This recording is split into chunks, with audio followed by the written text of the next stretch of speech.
Boa noite, mais uma vez aqui para a gente conversar. Mas dessa vez, ao invés de falar sobre filosofia ou qualquer outra coisa, vamos falar um pouquinho sobre Jesus Cristo. Qual que é o valor que ele tem? É uma pergunta estranha, porque, como assim o valor que Jesus Cristo tem? Valor como indivíduo, por exemplo. É impossível realmente determinar um valor para ele, óbvio. Mas assim, qual é o tamanho que ele tem para nós? Qual é o valor que ele tem para nós? De que modo a gente pode fazer uma ideia nesse sentido? Será que seria realmente possível? Usando nós como referência, é possível ter uma ideia, na minha opinião. Por exemplo, se você tem um carro para vender, você quer vender por 10, por 15 mil reais, por exemplo. Aí aparece um doido oferecendo 20 mil reais por esse seu carro. Aí aparece um outro oferecendo 10 mil pelo seu carro. Qual vai ser o valor do carro? Vai ser o valor da maior oferta, né? Você não vai vender por 10 mil. Você estava pedindo 15. Se aparecer alguém oferecendo 20, vai vender por 20. Não é isso? Então o carro passa a ter o valor da maior oferta. Né? Então, diante disso, né, nesse exemplo aqui, eu estabeleci o valor do carro, que era 15 mil nesse exemplo. E suponhamos que a gente seja esse carro. Qual que é o valor que a gente tem? Né? No livro de Jó, no capítulo 38, aqui no versículo 1 até o versículo 5, fala assim. Deixa eu só contextualizar um pouquinho antes. Jó sofreu bastante por causa da provação que ele estava passando. Sei que muitos conhecem a história de Jó, não é necessário eu entrar em detalhes aqui. E como qualquer um que está passando por sofrimento, por dor, o que Jó fez? Ele reclamou. Ele chegou diante de Deus e falou assim, por quê? Por que a dor não passa? Por que é desse jeito? Então, ele exigiu de Deus uma resposta, ele exigiu de Deus, né, que Deus resolvesse, não apenas resolvesse o problema para ele, mas resolvesse o problema dele, mas que se manifestasse para ele, que falasse com ele, que desse uma justificativa. Que Deus chegasse para ele, por exemplo, e dissesse para ele tudo aquilo que Jó quer saber, como se Deus tivesse essa obrigação. Né? Como se Deus tivesse a obrigação de chegar diante de nós e se justificar. Acontece que Deus ele apareceu sim diante de Jó, mas não para fazer isso que Jó queria. Olha só o que Deus fala para ele. Em Jó 38, do versículo 1 ao versículo 5. Depois disso o Senhor respondeu a Jó, depois do que Jó havia falado. De um redemoinho, Deus respondeu a Jó de um redemoinho, dizendo: Quem é este que escurece o conselho com palavras sem conhecimento? Aí Deus fala assim para Jó: Agora cinge os teus lombos como um homem, e perguntar-te-ei, e tu me ensinarás. A ironia, Deus estava sendo irônico com ele. Olha o que Deus fala para ele: Onde estavas tu quando eu fundava a terra? Faze-mo saber, se tens inteligência. Quem lhe pôs medidas, se é que o sabes? Ou quem estendeu sobre ela o cordel? Cordel é aquele prumo usado para medir, para estabelecer o nível, o prumo de uma parede. Né? Ou seja, Deus está perguntando para você, onde você estava quando eu estabeleci o prumo do mundo? Né? O que Deus está falando assim para Jó? Jó, você não é ninguém. Você não é nada. Você pode até achar que é alguma coisa, mas você não é nada. O planeta Terra, nosso planeta, faz parte de um sistema solar de 8 planetas, né? Sendo que o nosso planeta nem de longe é o maior do sistema solar. Júpiter é em torno de 1000 vezes maior do que a Terra, por exemplo.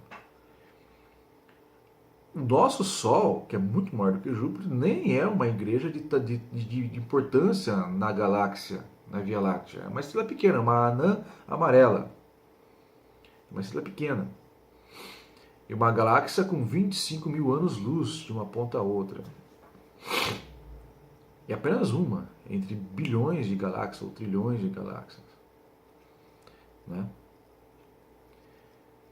Então, qual é o nosso papel no universo? Qual é o nosso tamanho no universo? Que diferença faz se eu morrer hoje, por exemplo, nesse universo tão imenso? Que diferença faz se eu morrer hoje para o meu vizinho que mora na rua de baixo, que nem sabe meu nome e nunca me viu? Como Deus mesmo fala para Jó em outro capítulo, em outra parte, nesse mesmo capítulo, ele fala assim para Jó: Jó, o bem que você faz,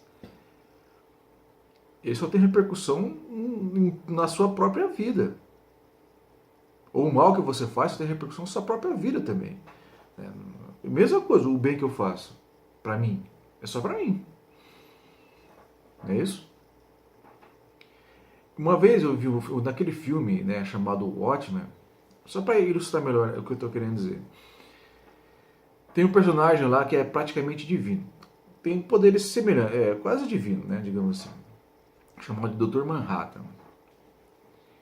E havia entre os super-heróis da Terra, naquela história, um homem chamado Adrian White.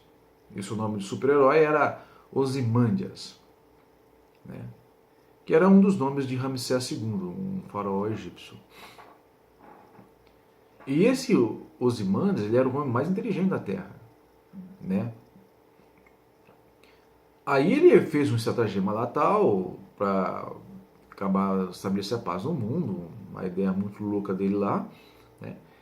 E ele conseguiu tapear o Dr. Manhattan e tentou destruir o Dr. Manhattan.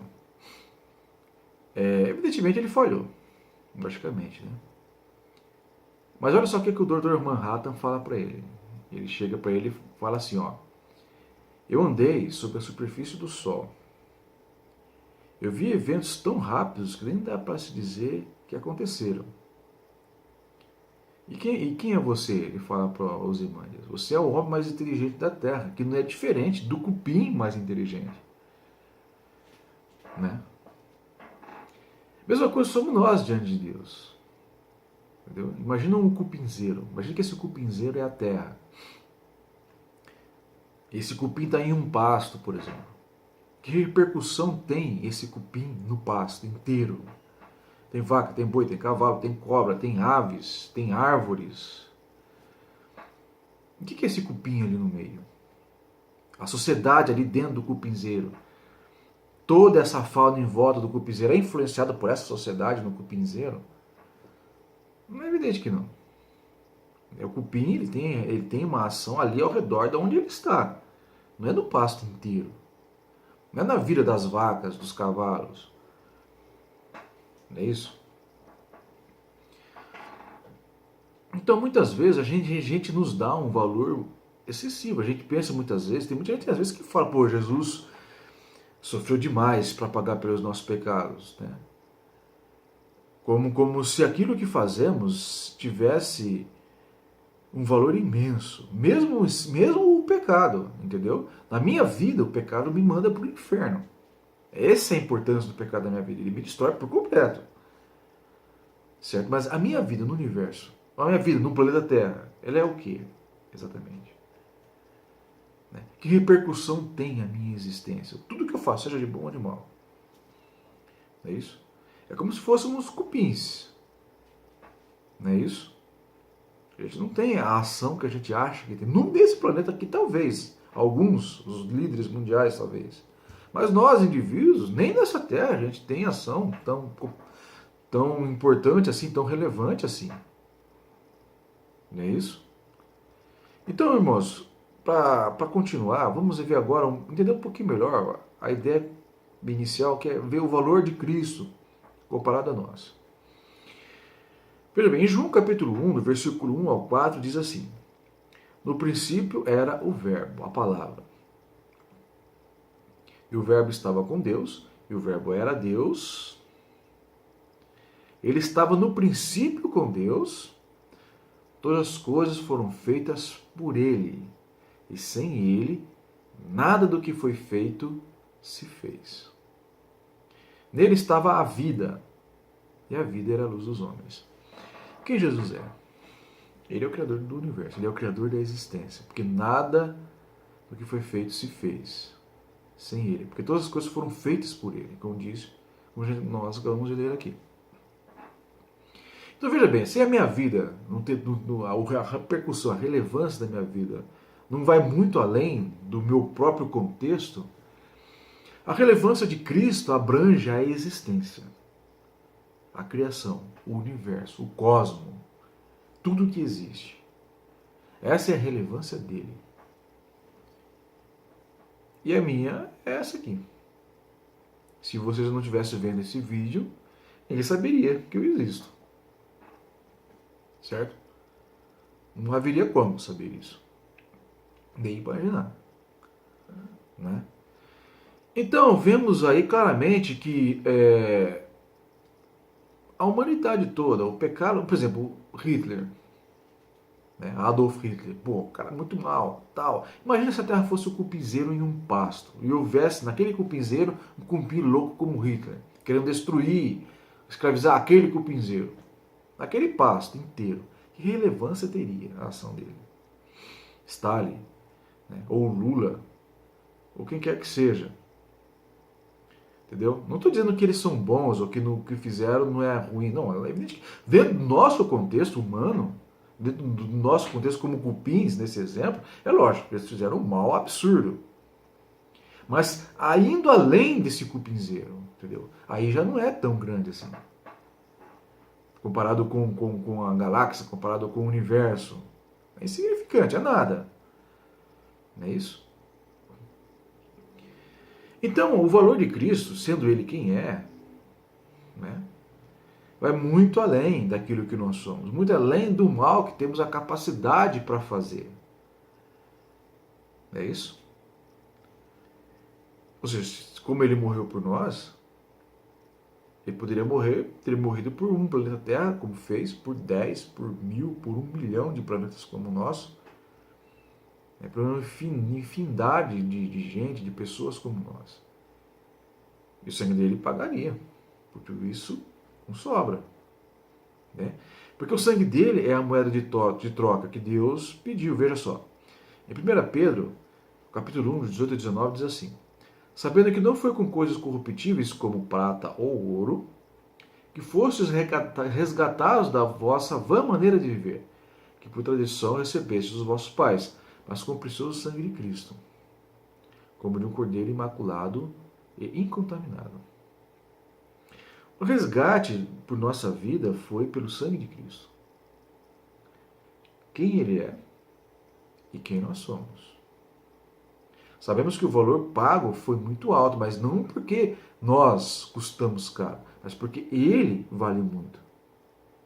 O preço pago por Cristo é alto porque Ele vale muito. Entende? O cumpizeiro não é caro. Jesus é caro. E Ele vale muito. E é por isso que o valor pago foi um valor alto. Porque foi Ele que morreu. Foi o sangue dele que foi a moeda de troca. Então é por isso que foi um valor alto. A quem foi esse sacrifício? Efésios 5:2.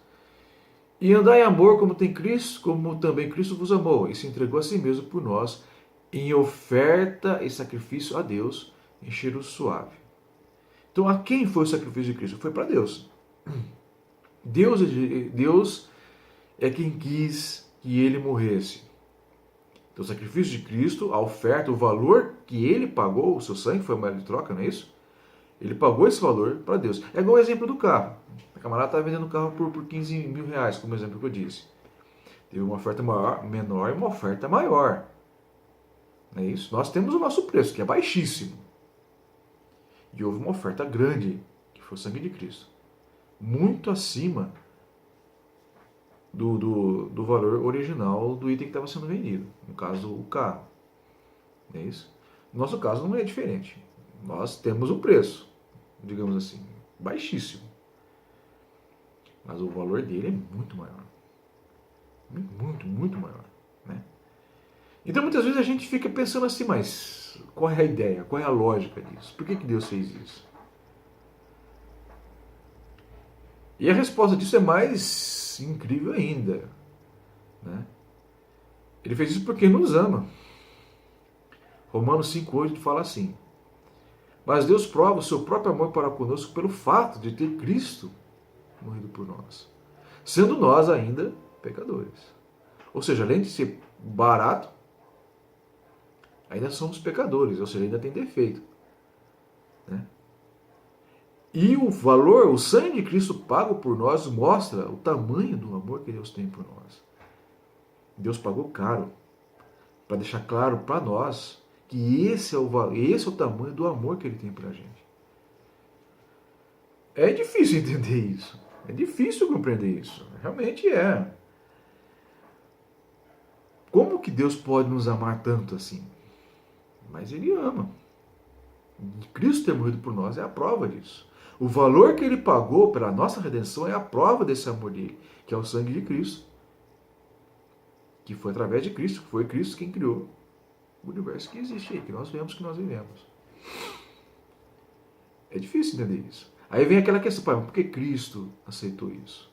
Porque Ele também nos ama. Como fala em Gálatas 1, do 2 ao 5. E todos os irmãos que estão comigo, as igrejas da Galácia, Paulo falando, né?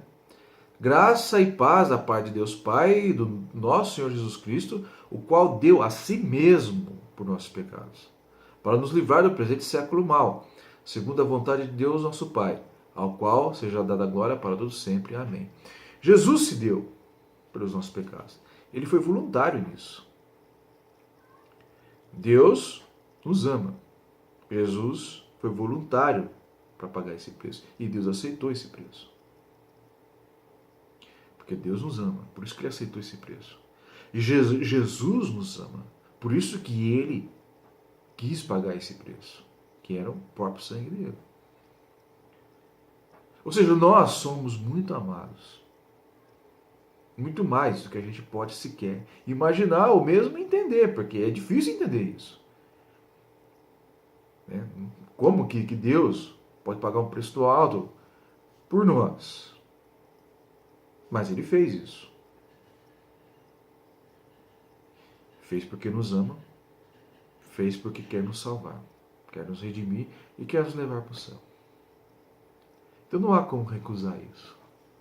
É até uma ofensa recusar isso. Né? Louvado seja Deus pelo seu amor por nós. É isso que eu tinha para dizer.